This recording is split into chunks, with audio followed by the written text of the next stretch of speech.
Assalamualaikum, halo sahabat terpelajar. Kali ini kita akan membahas tentang pertanyaan, apakah hak asasi manusia itu sebagai produk barat atau yang kita sebut sebagai Western product? Banyak sekali di antara masyarakat yang masih menganggap bahwa hak asasi manusia itu produk barat, sehingga banyak di antara masyarakat yang a priori terhadap hak asasi manusia. Bahkan mereka yang bekerja dan menjadi pembela hak asasi manusia atau human right defender didiskreditkan, bahkan sering menjadi target black campaign atau kampanye hitam, dan dikatakan sebagai antek-antek barat, sehingga hal ini tentu sangat kontraproduktif ya dengan upaya pemajuan dan penegakan hak asasi manusia di Indonesia.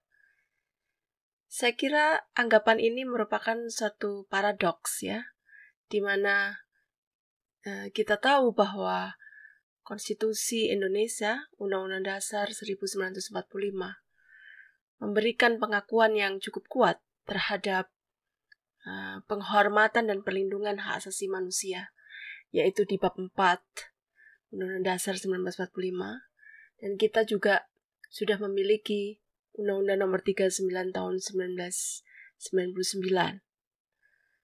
Sehingga sesungguhnya pasal-pasal yang ada di dalam berbagai instrumen HAM internasional, utamanya Deklarasi Umum Hak Asasi Manusia, sudah diadopsi oleh hukum nasional kita.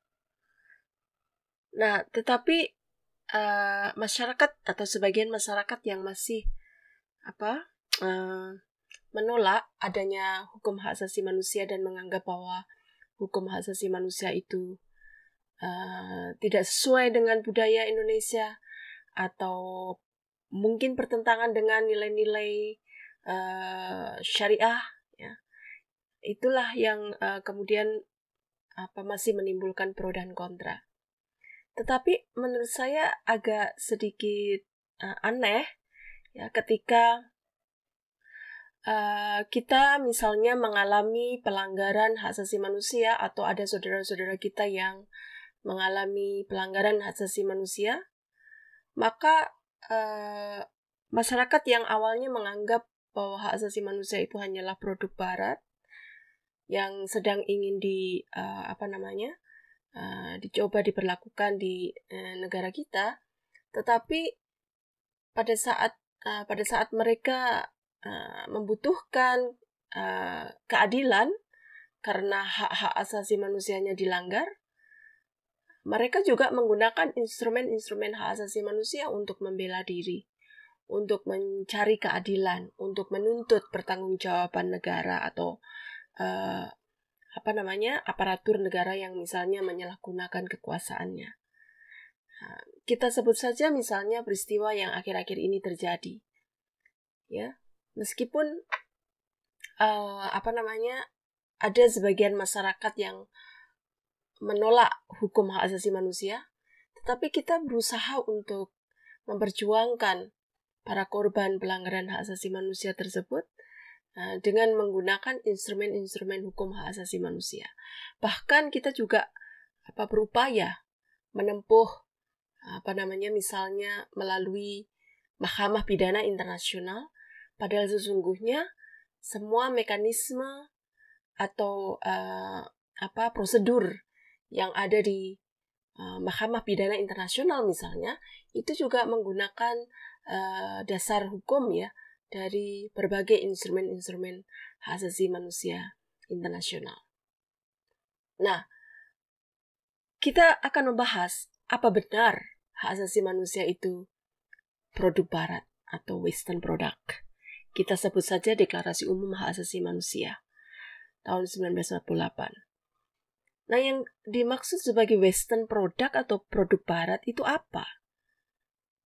Apakah karena Deklarasi Umum Hak Asasi Manusia ini dibuat di Eropa atau disahkan pada saat itu disahkan di Paris, Perancis, ataukah Barat yang dimaksud ini adalah wilayah bagian Barat? Nah, kita juga punya banyak wilayah bagian Barat, Jawa Barat, Kalimantan Barat. Ya. Apa sebenarnya klaim yang dikatakan bahwa hak asasi manusia ini sebagai produk Barat? Sepertinya kita tidak menemukan jawaban atas pertanyaan itu. Karena kalau misalnya yang dimaksud Barat itu adalah Amerika, maka sebenarnya Amerika itu ada di posisi timur kalau dilihat dari peta Indonesia misalnya. Jadi istilah Barat ini agak ambigu gitu ya, tidak jelas maksudnya apa. Kalau misalnya kita tinjau dari proses pembentukan dan para pakar yang terlibat di dalam penyusunan draft Deklarasi Umum Hak Asasi Manusia, sebenarnya para penyusun ini berasal dari berbagai negara. Ada negara-negara yang merupakan bagian dari atau representasi dari negara-negara timur, ya. Ada juga beberapa negara yang merepresentasikan dari negara-negara Eropa, ya. Ada juga beberapa negara yang merepresentasikan dari negara-negara di Timur Tengah, ya. Serta ada beberapa negara yang mempresentasikan negara-negara yang sedang berkembang. Artinya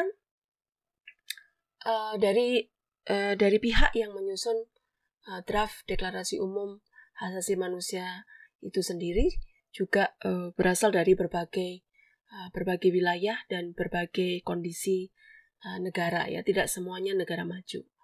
Dan sebenarnya di dalam proses pembentukan Deklarasi Umum Hak Asasi Manusia ini terjadi perdebatan yang cukup sengit, ya, karena masing-masing delegasi, masing-masing ekspor itu memiliki latar belakang budaya yang berbeda-beda. Tetapi yang menarik adalah kalau kita melihat 30 pasal di dalam Deklarasi Umum Hak Asasi Manusia itu sebenarnya merupakan satu kesepakatan bersama di mana para delegasi itu mendapatkan yang namanya common ground, ya. Jadi satu kesepakatan yang sama di antara anggota-anggota itu untuk meletakkan prinsip-prinsip umum yang bisa diterima oleh masyarakat internasional, ya. Dan kita tahu bahwa pada akhirnya Deklarasi Umum Hak Asasi Manusia ini diadopsi oleh Perserikatan Bangsa-Bangsa melalui Resolusi 217A. Ya, ini menunjukkan bahwa Deklarasi Umum Hak Asasi Manusia diterima oleh masyarakat internasional dalam jumlah yang cukup signifikan sebagai standar umum yang minimal di dalam pemajuan, perlindungan, dan pemenuhan hak asasi manusia. Apa yang dimaksud dengan standar umum yang minimal? Artinya bahwa sebenarnya Deklarasi Umum Hak Asasi Manusia ini hanya memberikan semacam pedoman umum, ya, bagi masyarakat internasional untuk benar-benar menghormati hak asasi warga negara di masing-masing wilayah yurisdiksinya, ya. Standar minimal, ya, minimalnya adalah sebagaimana apa yang diatur di dalam deklarasi itu. Nah, tentunya ketika masing-masing negara bisa melebihi apa yang menjadi standar minimal, itu akan menjadi lebih baik. Nah, pertanyaan berikutnya adalah, apakah deklarasi-deklarasi hak asasi manusia lainnya itu tidak bisa diberlakukan? Tentu saja itu sangat mungkin diberlakukan, manakala masyarakat internasional juga bisa menerima deklarasi-deklarasi yang lain tersebut, ya. Misalnya saja deklarasi HAM Kairo misalnya, itu bisa saja dijadikan pedoman juga di dalam perlindungan hak asasi manusia. Nah, tetapi sekali lagi bahwa bahwa Deklarasi Umum Hak Asasi Manusia yang tadi saya sampaikan itu menjadi standar minimal. Ya, kalau lebih baik dari itu sangat sangat dianjurkan. Tetapi kalau lebih rendah dari standar minimal itu yang kemudian menjadi pertanyaan. Dan yang menarik lagi adalah bagaimana sesungguhnya penerimaan dari deklarasi tersebut, ya? Apakah jumlah pengakuannya itu sama tingginya dengan Deklarasi Umum Hak Asasi Manusia? Ya, misalnya kalau dia hanya misalnya disepakati oleh masyarakat internasional dalam jumlah tertentu, tetapi pada akhirnya tidak diadopsi di dalam hukum domestiknya, maka dia juga tidak akan menjadi pedoman bagi negara tersebut untuk menjalankan perlindungan hak asasi manusia. Nah, dilihat dari situ sebenarnya Deklarasi Umum Hak Asasi Manusia memiliki kedudukan yang sangat penting karena hampir seluruh masyarakat internasional yang ada di dunia itu mengakui keberadaan dari Deklarasi Umum Hak Asasi Manusia, dan sebagian besar dari masyarakat internasional telah mengadopsi norma-norma hukum hak asasi manusia yang ada di dalam deklarasi tersebut ke dalam konstitusi negaranya masing-masing. Nah, ini menunjukkan bahwa penerimaan itu cukup tinggi, ya, terhadap Deklarasi Umum Hak Asasi Manusia.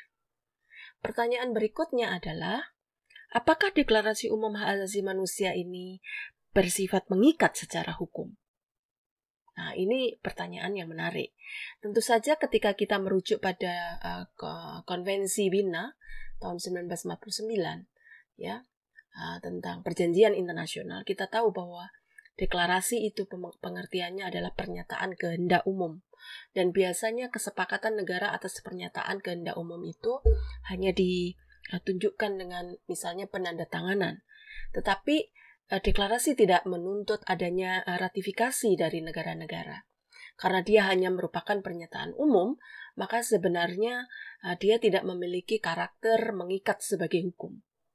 Nah, tetapi menariknya, sebagaimana tadi yang sudah saya jelaskan, karena deklarasi Umum Hak Asasi Manusia ini telah diterima oleh masyarakat internasional dan sudah diadopsi di dalam hukum nasional mereka, ya. Meskipun dalam tataran pelaksanaan mungkin masih ada negara yang sudah efektif diberlakukan, ada negara yang belum efektif, ya. Karena efektivitas itu sangat tergantung dari kondisi internal masing-masing negara. Tetapi dengan penerimaan yang begitu tinggi, kemudian dengan diterimanya Deklarasi Umum Hak Asasi Manusia itu dalam jangka waktu yang sangat lama dan terus-menerus tanpa adanya penolakan dari masyarakat internasional, itu menunjukkan bahwa Deklarasi Umum Hak Asasi Manusia itu sudah memiliki kedudukan sebagai international customary law atau hukum kebiasaan internasional, ya, di mana hukum kebiasaan internasional yang berlaku sudah sangat lama, ya, seperti DUHAM ini kan sudah lebih dari 70 tahun, ya, diberlakukan di masyarakat internasional. Maka dia menjadi accepted as law, jadi diterima sebagai hukum. Jadi karena dia bisa dikategorikan sebagai hukum kebiasaan internasional, ya, maka kedudukannya bisa menjadi satu sumber hukum internasional yang mengikat masyarakat internasional.